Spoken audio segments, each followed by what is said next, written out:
British? Are you Welsh? Are you a bit of both? Since the Second World War, the pace of life here has been hotting up, and our sense of belonging has been shifting. The modern story of Wales is all about these two flags, the Red Dragon and the Union Jack, fighting for prominence. But the positions are changing, and that makes the final chapter of our story much more exciting.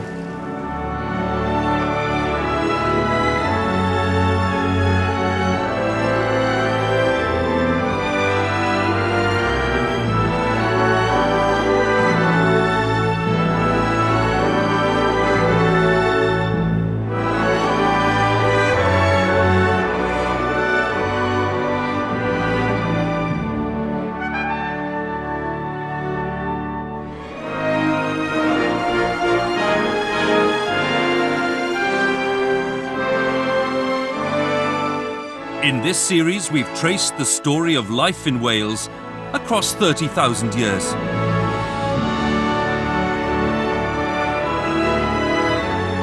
We followed humanity's journey from cave dweller to modern citizen.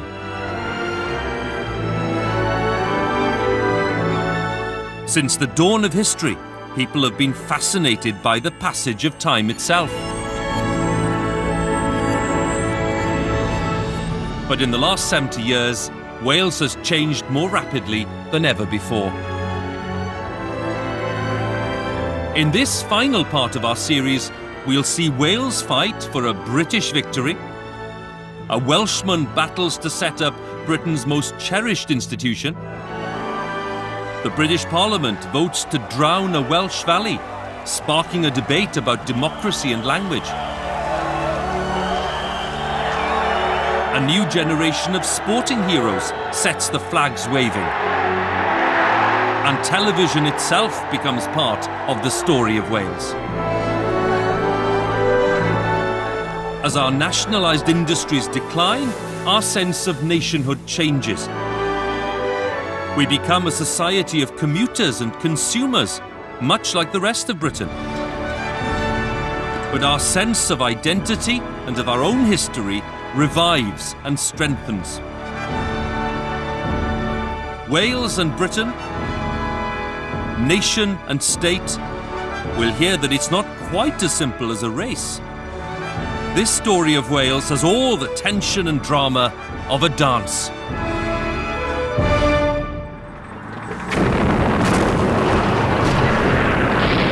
The Second World War. Wales suffers and fights shoulder to shoulder with the rest of Britain under the leadership of Winston Churchill and, of course, under the Union flag. And the war comes to Wales. German bombs set Pembroke Dock ablaze for 3 weeks.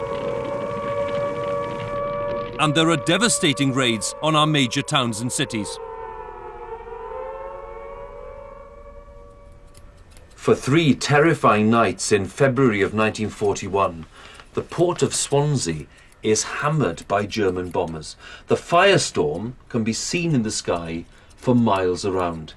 It's clear that when the fighting is over, this town will have to be rebuilt. Lives will have to be rebuilt. There are thousands of Welsh people in the armed forces. Their lives will never be the same again.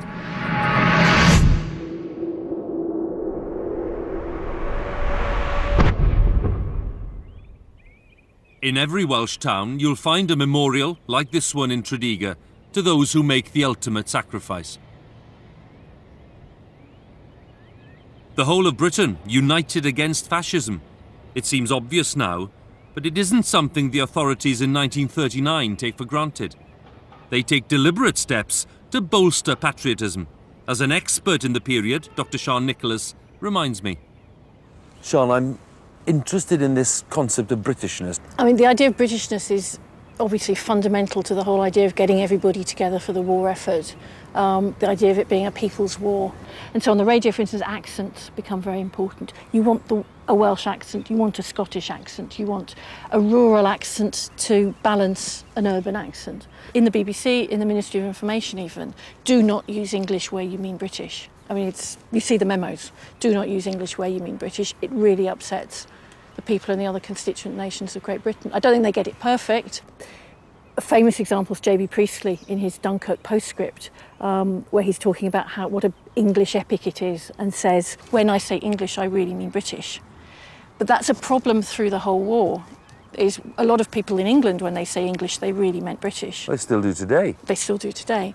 It's something relatively new, the idea that you do recognise every part of the country within the idea of being British. This is the BBC. The BBC, the British Broadcasting Corporation, has stopped its regional services during the war. Here is the news. 2 German supply But its single, unified, UK-wide station is careful to reach out to Wales, and not just in English-language programmes. What actually you find is from February 1940, at 5 o'clock every night on the home service, you have the news in Welsh, and that goes right through the war. For everyone? For everybody. Welsh, which would have been compartmentalised on the Welsh region, becomes a national language for the duration of the war. I wonder what they made of that in, I don't know, Scunthorpe or Hull or even, Essex or somewhere like that. I can't imagine. And on Tuesdays, after the news in Welsh, you had 20 minutes of Hour Plant, Children's Hour.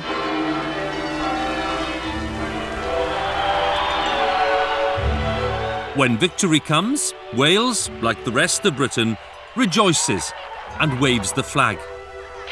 And there's no doubt about which flag it is. Our returning troops are determined to make a new world, a new society. And no wonder. In 1945, the people who live in places like Tredegar have to put up with some rather basic conditions. They don't have any inside toilet, no central heating, certainly no televisions or telephones. What's needed is a new Wales. But any strategic decision to build that new Wales will have to be taken at a British level. Wales is fully plugged in to British institutions. We don't have many institutions of our own in any case, apart from the university or the Eisteddfod. We don't even have an officially recognised capital city.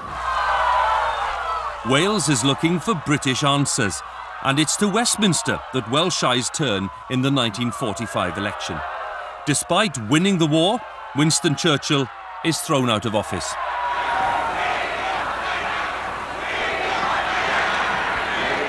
The voters want Clement Attlee, and the decisive reason is the Labour Party's promise to create the welfare state, which the Beveridge Report of 1942 had proposed. Labour wins because it talks about better housing, of support for the unemployed, of heavy industry owned by the people, and not driven by the kind of private profit that built this impressive building, Bedwellty House. In a way, it's a victory for old Welsh working-class traditions, the solidarity of the pit, the co-op and the choir, all of it linked to a big agenda for change. We have to be resolute about it and clear about it and say we can only safeguard employment for British workers by socialist planning in Great Britain and socialist planning in other parts of the world. Labour's leaders want change that embraces all of Britain. One of them is Aneurin Bevan. He was born into a mining family in Tredegar in 1897. He left school at the age of 13. He worked down the pit. At 21, he was running a club that provided medical care for the local community based on contributions made by the miners themselves. This isn't an orthodox government, and I'm not an orthodox Minister of Health. Unorthodox he certainly is. As Minister for Health in the 1945 Labour cabinet, he's getting the chance to put into action on a much grander scale what he'd been doing in Tredegar during the 1920s. Bevan is going to Tredegarise the rest of Britain.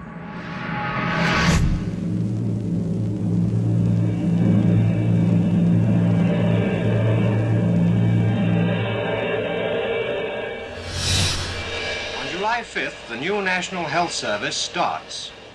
Bevan is a firebrand, though for some his tongue is a little too sharp. If you're as quick on the job as you are on the questions, you're pretty good. Maybe it's because he's a Welshman. But he's much more than a rabble-rouser. You don't force through the most far-reaching change in healthcare in the teeth of fierce opposition from senior doctors unless you're on top of your brief and you're a specialist at the negotiating table. How could anyone deny Aneurin Bevan his place among the political greats of the 20th century for the scale of his ambition and his monumental determination? The scheme he devises, the National Health Service, enriches the life of just about every family in the country. It is still cherished and fought over today. It's a great example of an idea pioneered here in Wales, which benefits the rest of Britain.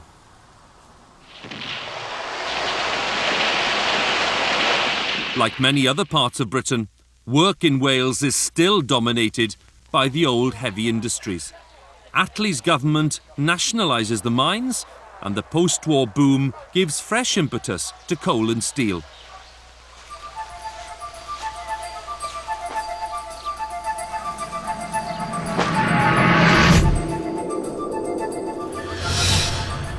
In the late 40s, the Steel Company of Wales begins to drain lakes and marshland near the beach in Aberafon. They shift the sand dunes and raise the level of the whole site by 3 metres. And all to build the most modern steelworks in the world. Down the road, the Baglan Bay Petrochemical Complex and the Llandasi oil refinery. This is about to become a modern industrial boomtown.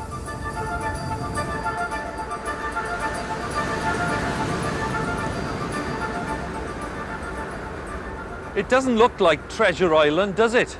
Certainly not in this weather, but that's what they call this place. This is the massive Sandfields estate in Port Talbot, built to house thousands of workers and their families. Because Port Talbot, after the war, is all about heavy industry. Good money to be earned, and the housing conditions are far better than in the valleys where most of these people come from. So yes, in many ways, it is Treasure Island. There is a flip side to how rapidly our world is changing these days. It's how different even the most recent past must have been. Today's world moves at a pace that our grandparents would find dizzying. And they're excited by tastes that seem, well, rather vanilla to us. This is a very Welsh experience, isn't it? For me, at any rate. Coming to the seaside without the sunshine. The annual Sunday school trip comes to mind. I think it's fair to say that people in Wales in the 1950s and early 60s have a rather limited notion of leisure. But as living standards start to rise, so do people's expectations, and they start to look beyond the horizon for more exciting possibilities.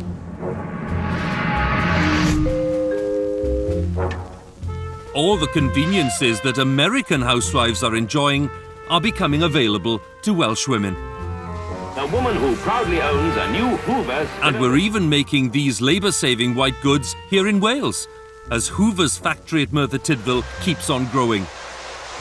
Welsh women have never had it so good. But the vacuum cleaner is not the only noise to reach Wales from across the Atlantic. It's easy to forget how shocking the first blast of rock and roll is for Welsh ears, more attuned to hymns and arias. But actually, industrialised Wales has been fully part of the modern world for 3 generations by now. By 1955, our newly designated official capital city is full of dance halls and cinemas and clubs with all kinds of modern sins, if that's what they are. It can easily cope with pop music and enjoy it and adapt it and produce its own stars in the new modern idiom. Shirley Bassey emerges from a community which has always been ready to rock, Bute Town or Tiger Bay. It was St. David's Day, when we docked in Tiger Bay, Tiger Bay. Buttetown was a profoundly intercultural, multicultural community with a huge amount of tolerance. I knew a black woman in Buttetown who could speak rather good Norwegian. She was not Norwegian, she was a cosmopolitan. I'll tell you a story.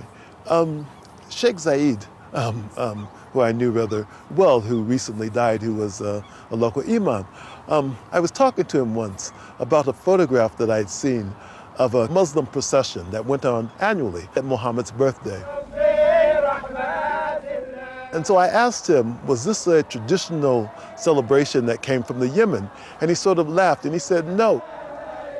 We saw the Catholics at Corpus Christi had a nice sort of procession, and we thought it was a pretty good idea, and so we decided to have our own. Buttetown's special racial mix comes from its history as the world's busiest coal port, attracting sailors from all around the world. Crucial to this story is that almost all the immigrants were male. Males who then married or had relationships with local women, many of whom might have been from the South Wales Valleys or from Cardiff. And so you get a community of males who are from different countries, but of women who are local.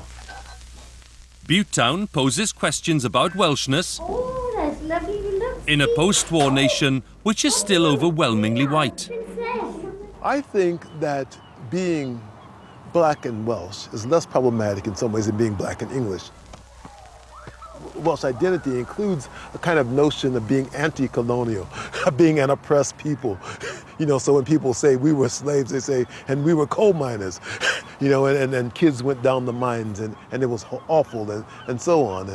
And you know, and even occasionally the joke that, you know, everybody's black under the ground and so on because of the coal dust.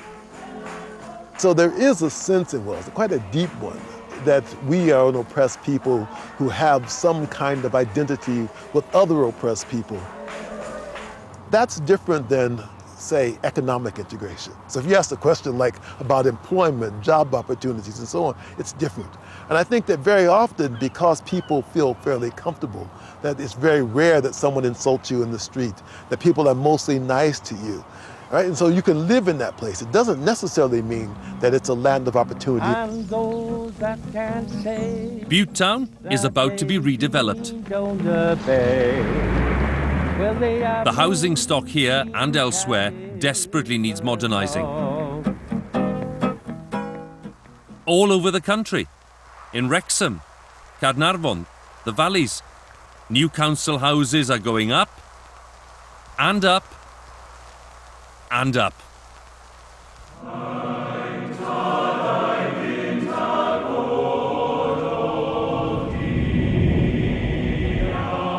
Change is coming even to Wales's most settled communities.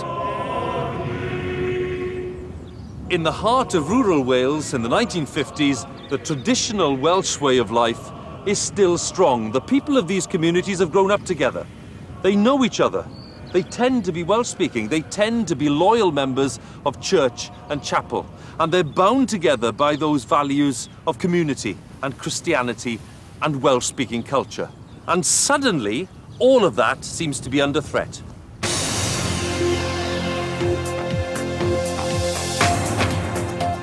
Television is an alien intruder. TV can be awkward. It's the mountain, see. But extra transmitters are coming along. In homes where Welsh has always held sway, the English language is now advertising all the delights of modernity.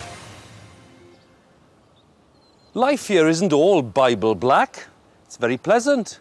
Lots of nice village pubs around. Someone's got to be drinking in them. But the fact is, in rural Wales, in the 1950s, if you enter licensed premises, it does say something about you. And it is the kind of thing your neighbours are going to notice. Though there is one day of the week when they don't need to be on the lookout.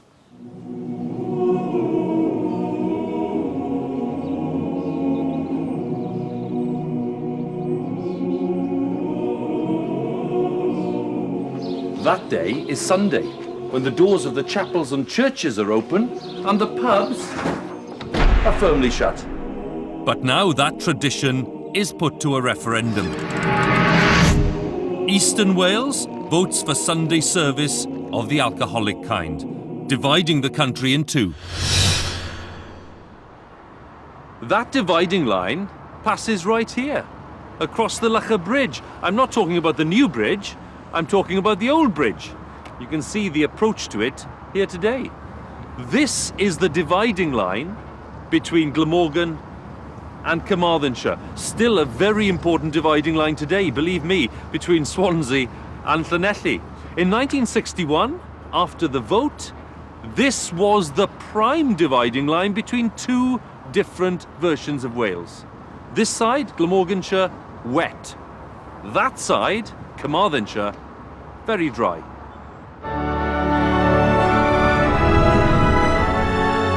The symbolic importance of Sunday closing may be hard to appreciate now that we've all experienced 21st century licensing laws.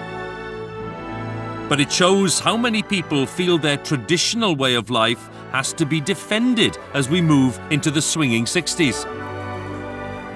If you want a more graphic sense of the threat, come to this peaceful reservoir near Bala. In 1961, despite massive popular opposition, this dam wall is under construction, and there's nothing that anyone in Wales can do to stop it.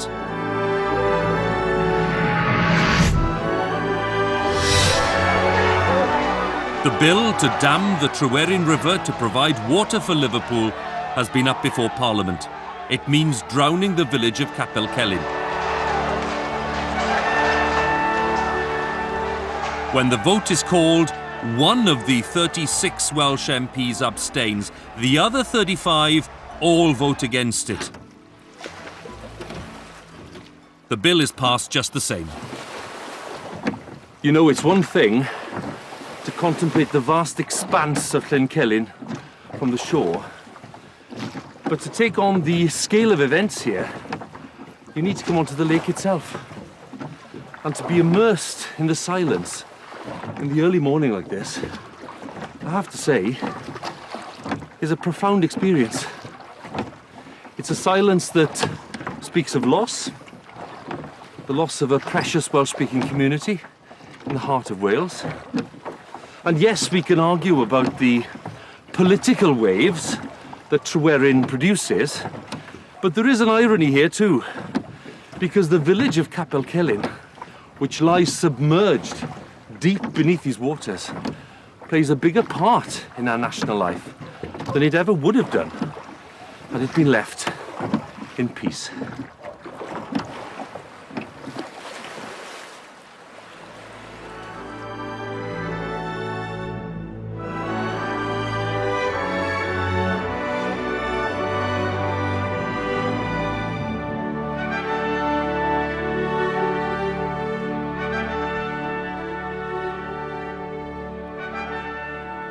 Is it any surprise that this becomes the most famous piece of graffiti in the story of Wales?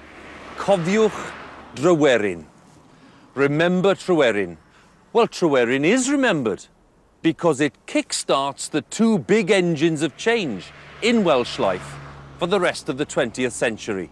I'm talking about devolution and the language movement. In a radio lecture in 1962, the writer and prominent nationalist Saunders Lewis predicts that the Welsh language will be dead by the end of the century.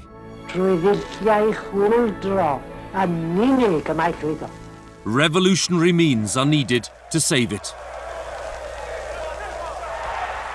The lecture sparks the formation of the Welsh Language Society. Its protests capture the spirit of the time, but divide English and Welsh speakers. To address the democratic deficit, the Council for Wales and Monmouthshire, an advisory body with no elected mandate, but the only national forum Wales has, recommends the creation of a Welsh office. When Labour wins the 1964 general election, the former collier and veteran MP for Llanelli, Jim Griffiths, becomes the first Secretary of State for Wales. But for nationalists, a Welsh office reporting to the British government is not enough. They want more, and they seem to have a following wind.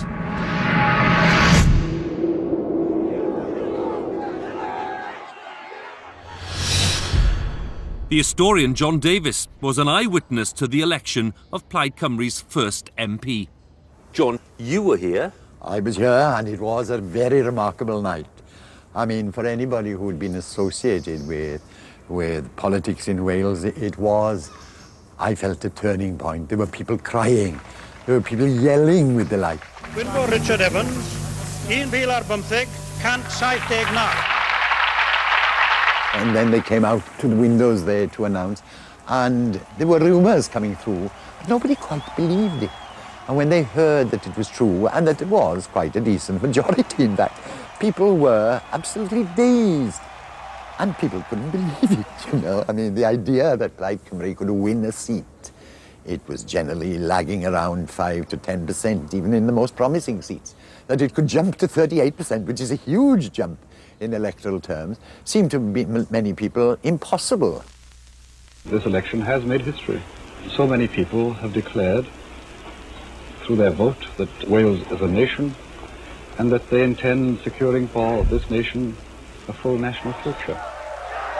The result also highlights a debate within the nationalist movement between supporters of civil disobedience and those like Gwynfor Evans who back more conventional politics. He had been a very strong advocate of constitutional action, and in fact people said, well, you know, the constitutional path isn't taking us anywhere, and that was the kind of tension you had in the early 60s. Then when he won here in Carmarthen in 1966, it put paid to that sort of protest to a very great extent. It's still the whole thing. The Gymdeithas carried on with its own protests, but on the broader political front, the notion that action through elections, through constitutional means, was the only path forward, was one of the, I think, most important results of the election here in Carmarthen. So the Carmarthen by-election is a victory for those nationalists who believe that Home Rule can be secured through the ballot box. From now on, nationalism isn't just about protest, civil disobedience and revolution. The political landscape is changing.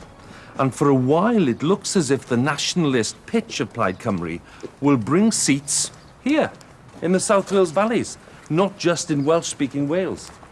But it doesn't happen. That momentum stalls. And it's difficult to avoid the conclusion that here in Ebbw Vale, for example, what motivates people isn't nationalism, it is nationalisation. Their big local industry is being taken into public ownership. There's a sense of confidence, a sense of pride. That industry is steel. British steel. The British Steel Corporation brings together the UK's 14 main steel-producing companies. After years of underinvestment, steel workers can see a bright new future. And they're helping to forge that future themselves through the powerful Works Council.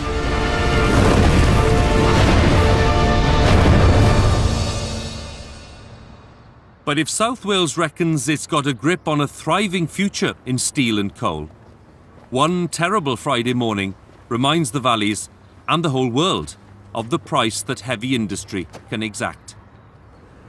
Pantglas Junior School Memorial Garden, dedicated to 116 children and 28 adults who lost their lives October the 21st, 1966.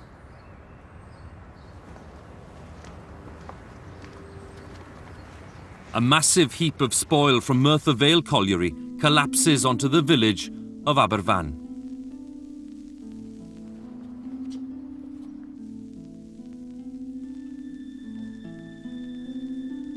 "20 houses and the Pantglas Junior School are buried.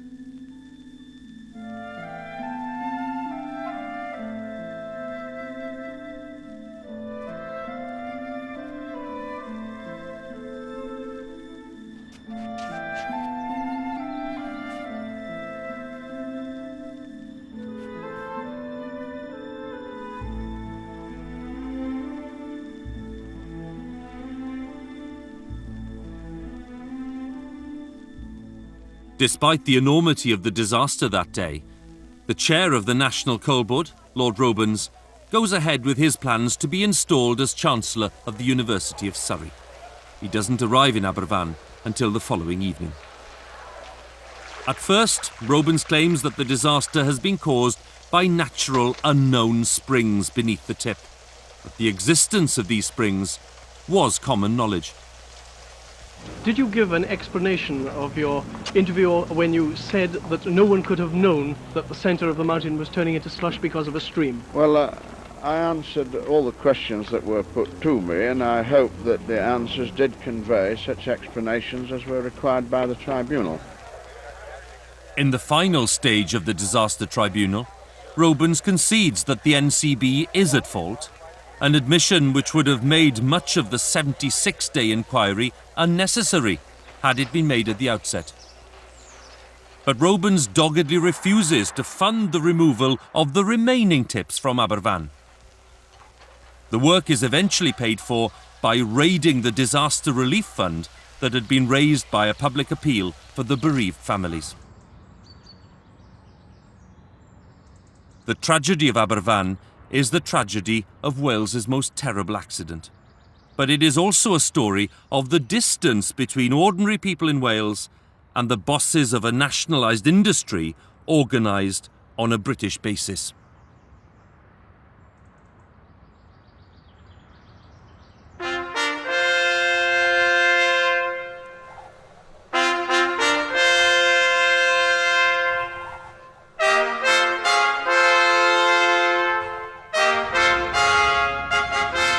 Wales and Britain, so intimately linked, but sometimes pulling in different directions.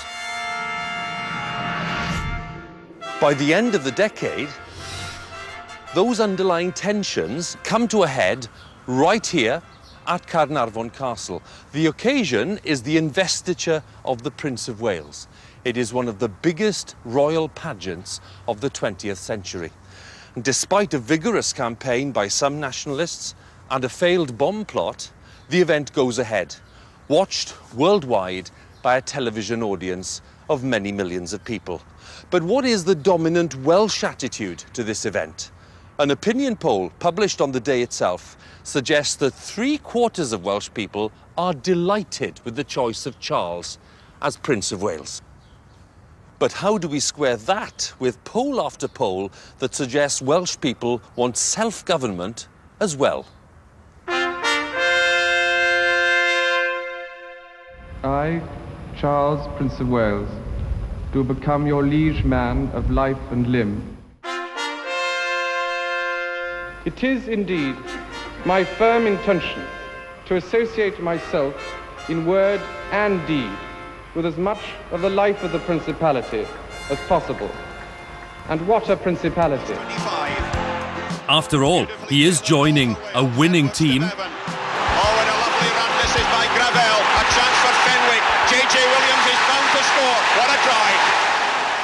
Wales and rugby. Broadly speaking, in the 1970s, football is just as popular. Female fans are in the minority, and North Wales hasn't even caught the bug yet. And yet, it's rugby and Wales that seem to go together.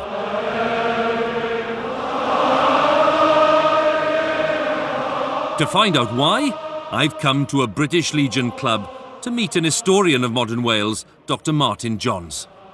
Martin, let's talk about emblems of Welshness. The biggest emblem of all for lots of people, rugby. Rugby is very important as an expression of Welshness because it was one of the few popular areas of life where Wales could say we are a nation, we are distinct from the rest of Britain. Rugby had helped keep alive a popular sense of Welshness, and it had been able to do that because it didn't really involve any questions about what that Welshness actually meant. You didn't have to speak Welsh to follow the Welsh rugby team. It didn't really matter what part of Wales you were from, what class you were from. Rugby brought Wales together without raising any awkward questions. Can he score? It would be a miracle if he could. He may well get there. And he has. No awkward questions, maybe, but some awkward moments. Wales played Japan. They play the Japanese national anthem, and then they start playing God Save the Queen. And really unexpectedly, the crowd start booing God Save the Queen, and you can't hear the band according to the press reports. And from that moment on, the Welsh Rugby Union start to say, well, OK, when England are playing, or even Scotland, because that's the anthem they wanted, it's fair enough. But when other countries are playing Wales, should we be playing God Save the Queen at all? And in 1974, Wales dropped God Save the Queen for the visit of France, and that's a really symbolic moment. According to the Times, it's through rugby that the Welsh express their tribal loyalty and surface nationalism. But is it a symbol of anything deeper? Being Welsh really mattered to people in the 1970s, and rugby is a great expression of that. But it only mattered so far. Nobody imagined Wales could survive on its own economically. Most people didn't feel there was any tension between being Welsh and being British. Back in the 70s, clubs like this were full of men. Does the role of women change as the 70s progresses? The 1970s sees the number of working class women who are working rise hugely. They might not have been getting paid the same as men, they might not have been working the same amount of hours, they were still relatively limited in the kind of jobs they could do, but they were working, and that made a big economic difference to Wales. And they're also starting to question some of the bastions of life. Women before the 70s were often barred in clubs like this. In the 1970s, they are literally banging on the door, asking to be let in. When they are being let in, they're asking to be served, even asking to be served in a pint glass. And there was a case in Newport where a woman made an official complaint to the government in London that she'd been refused a pint. And Newport is one of those places which is much better connected in the 1970s. The extension of the M4, like the later upgrading of the A55 in the north, eases the path from Wales to the centre of the British economy. But that economy is in trouble. The price of oil soars. British industry can't compete. In 1975, the Ebbw Vale Steelworks partially closes. Nationalisation has turned into rationalisation.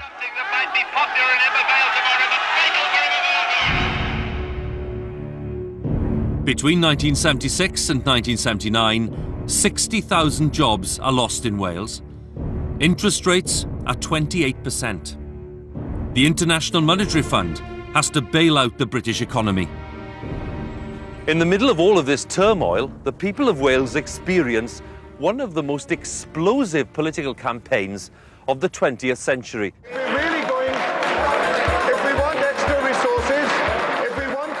It affects these rural Welsh-speaking parts just as much as it does the industrialised English-speaking ones. On St David's Day, 1979, the Welsh people take part in a referendum.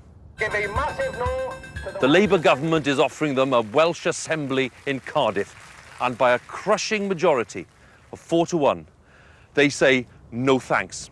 And the impact of that result is still being debated today. Some people see it as one of the most shameful and demeaning episodes in Welsh history. There is another perspective. Given the economic mess of the time, it can be seen as a simple expression of priorities.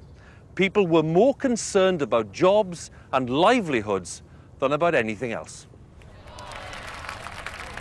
Labour is in disarray, and Margaret Thatcher sweeps to power in 1979 with a mandate to sort out Britain's problems. But when the Conservatives go back on a promise to set up a Welsh-language television channel, nationalists make a stand. For Gwynfor Evans, it might be his last stand. He threatens to fast to death, but he wins the argument. The government has been humiliated, the government has been defeated, and that by a comparatively small people. The Tories are for turning, after all, and S4C hits the airwaves.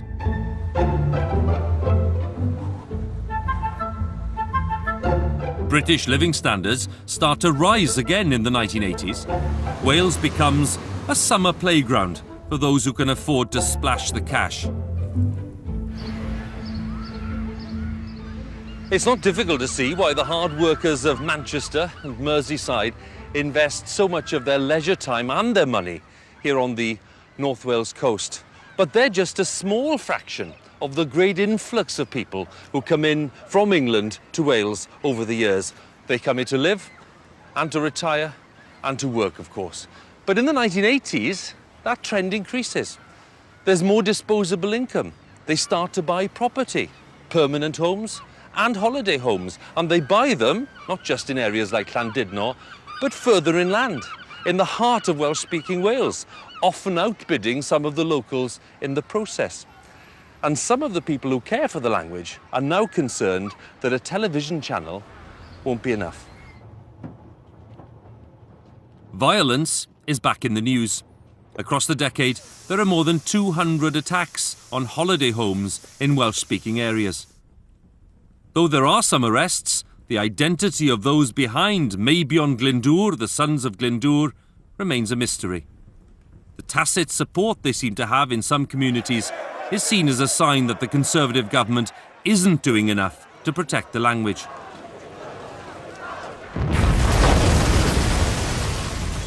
(1980). Government-owned British Steel makes 6,500 Shotton steelworkers redundant. For North East Wales, it is a body blow. But it's worth reminding ourselves that Wales does embrace Thatcherism to quite an extent. Things are changing. The old heavy industries are weakening. The emphasis on the individual is strengthening. And radical policies, like allowing council house tenants to buy their homes, are very popular. And after the 1979 election, it's possible for the Conservatives to say that you can travel from the fields of Monmouthshire at this end of Wales, and without one sleeve in Conservative-held territory, you can walk all the way to Ynys Môn, the Isle of Anglesey, here in the north. At the next general election in 1983, Wales elects even more Conservative MPs to join Mrs Thatcher's crew. 14, a record number in modern times. And here's the significant part. Even those voters who are not backing Mrs Thatcher are still looking to Westminster for the answer to their political problems. It is still very much a British agenda. But that may be about to change.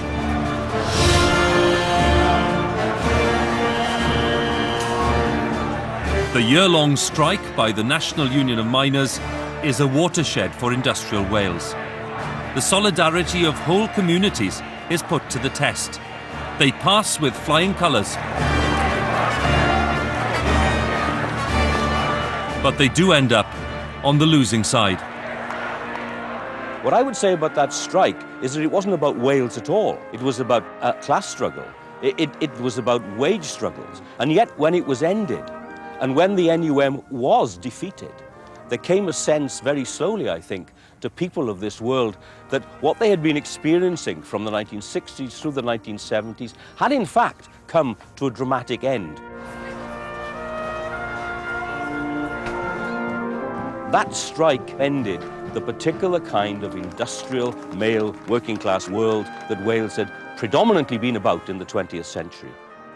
And I think that Wales dematerialised. It sort of vanished. You could certainly taste a sense of despair in Wales at the end of the 80s and into the 1990s. The institutions that it had created to defend it, including, of course, the unions and the Labour Party, were powerless. So what were they now going to do? The choices for the industrial valleys are narrowing. Deep mining disappears. A rich history seems redundant. The Welsh people had to find a new way of expressing their sense of society, their sense of grievances, and perhaps their sense of a national identity. That sense of nationhood isn't something that can be taken for granted. Look, Wales is an entity. It's a geographical entity, but it's a fragmented one. It always has been. Wales is united because of the language, but it's also divided because of the language. Wales comes together because of its history. But there are many histories of Wales and many different ways of expressing that identity. So how did we find a new form of unity? We certainly decided as a people to invest in those civic institutions that would give us a sense of citizenship. We become citizens of Wales as never before. But a citizens' Wales can't shield its industrial communities from the effects of losing so many jobs. Young people suffer most of all.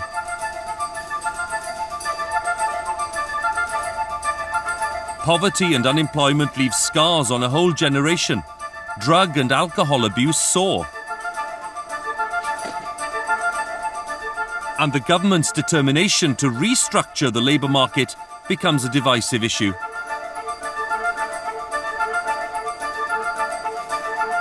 But there is a plan. Bute Town is about to be redeveloped all over again. The Cardiff Bay Barrage is meant to regenerate business life, and not just in the capital. Big projects and inward investment, pulling in manufacturers from abroad, are intended to get the whole economy moving.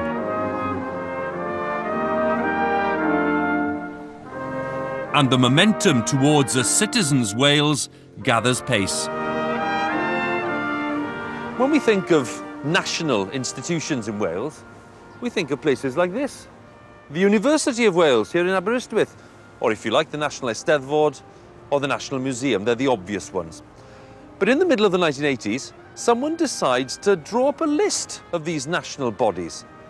And they come up with 466 of them. It's a kind of devolution process by committee. As the Welsh office creates more and more quangos, you have unions and charities and other bodies all wanting to have a presence in Wales. And the fact is, under the Conservative and Unionist Party, Wales is quietly organising itself in ways that are notably different to the rest of the United Kingdom. And you can't move anywhere in Wales without spotting that. There was a time when our road signs had no Welsh on them. And I remember the shock of seeing a bilingual road sign for the first time. Can I be honest? I was very pleased. But under the Conservatives, in the 1980s, with Margaret Thatcher in charge, funding for the language multiplies.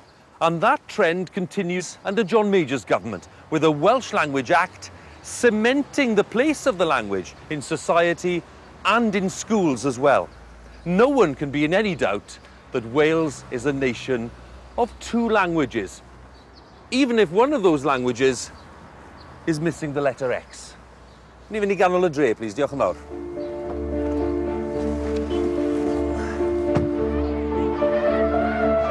In communities which turned to English 2 generations before, Welsh medium schools are now full to bursting.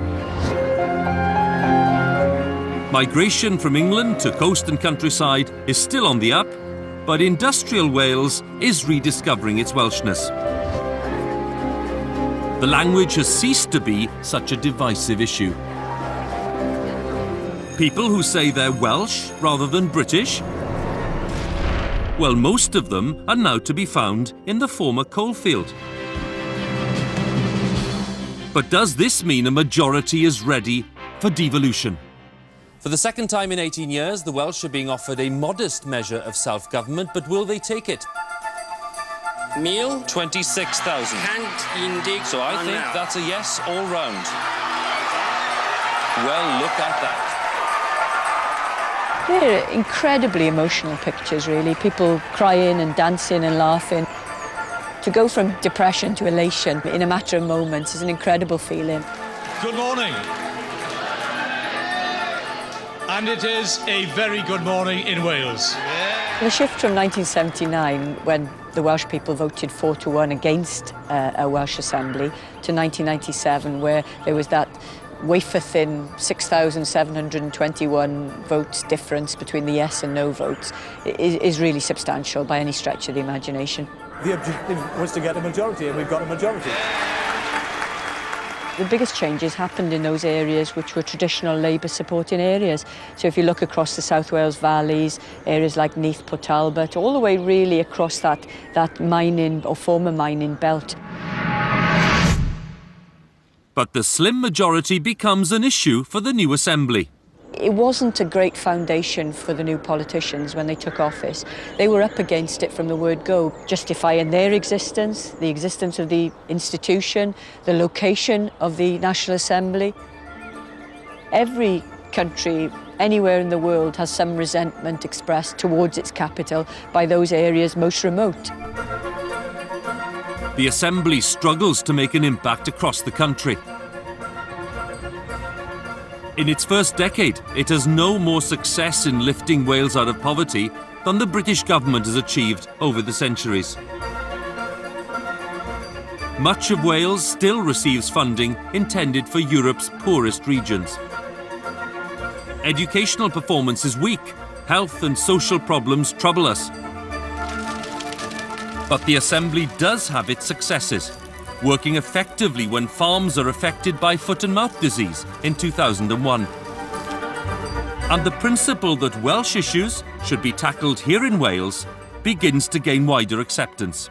All of the opinion polling, all of the shift in national identity indicators shows that the Welsh people are very pragmatic. They recognise that it is appropriate and right for decisions about Wales to be made at a Welsh level. But then on the other hand, I think they're very clear that there is still real integrity within the Union of the United Kingdom, and they want to be part of that Britishness as well. As our traditional industries have disappeared, we've become a nation of commuters, like so many others.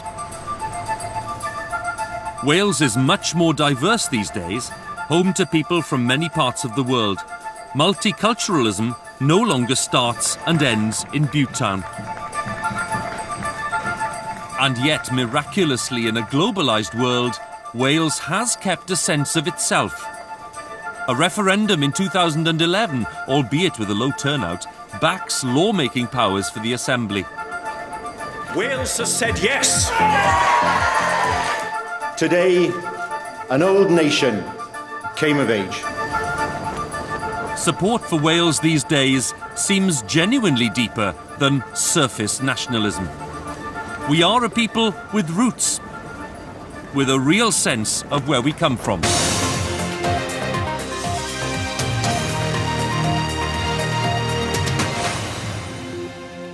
Good evening. Hundreds of school children marched through Tonopandi remembering the miners' riots 100 years ago. This is living history. This is history in the making. History matters to us. It's what has shaped the spaces we live in.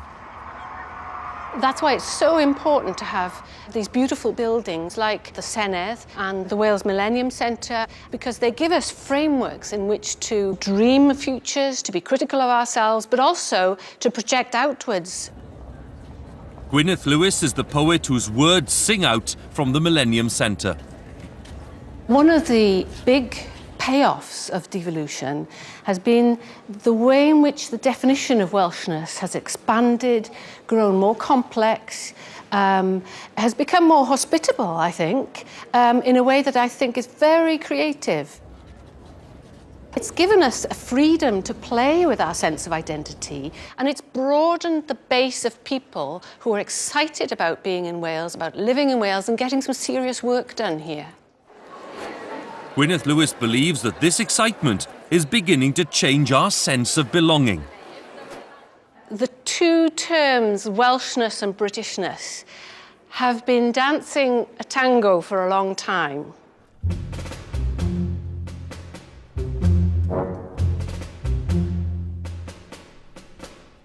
And there are periods when we're dancing very close, cheek to cheek. Other times we're pulling apart, we're angry with each other. There's tension. And that's actually what creates the dance. These are not small shifts in our sense of ourselves. The time since the beginning of devolution has been quite a painful one. We've been looking at the new Assembly, learning to crawl, walk, stumble, and there have been failures, and these have been painful to watch.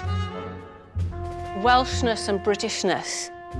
I think it's actually a dynamic relationship. The more that we're able to tolerate that change and that development, the more it changes into something very creative for citizens. We're freed from worrying about things, we're just enjoying the dance. We're at the stage now that the story is to be continued. But I think we're developing a far more sophisticated view of what it is to be Welsh and what's required to make the best of those resources that we do have. So I'd be very, very interested to see what happens next.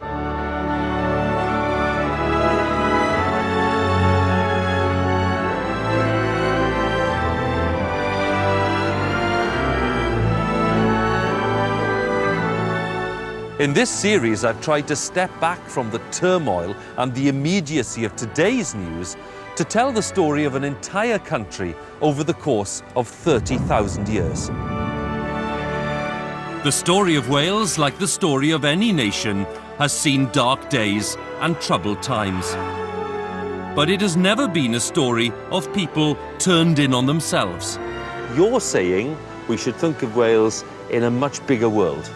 And all through its history, there have been times when it has led the way. Llandudno copper was being exported 4,000 years ago. In the Dark Ages, Welsh saints carried the light of Christianity to Scotland and Ireland, Cornwall, Brittany and Spain. Welsh laws, based on putting things right rather than an eye for an eye, were the most progressive of the Middle Ages. In the 1700s, the Welsh became one of the most literate nations on earth. Half the population of Wales learns to read in these travelling schools. And in a modern world which Wales helped to power, we've been leaders in technology, in education, in the struggle for workers' rights and decent healthcare. Are we Welsh? Are we British? In the last 70 years, the balance has shifted. We've always been a people who love our square mile, our own little bit of Wales. But now we also have a national frame in which to address our problems, a politics and a set of institutions all of our own. And above all, we are a people with a story, and that story gives us power. The story of Wales is being rewritten, not before time. It's the story of a people who embrace the big world. Beyond that horizon, not insular and inward-looking, but imaginative and dynamic and creative. We're an ancient people more certain of our identity than at any point in the past 1,000 years. And in that sense, the story of Wales has only just begun.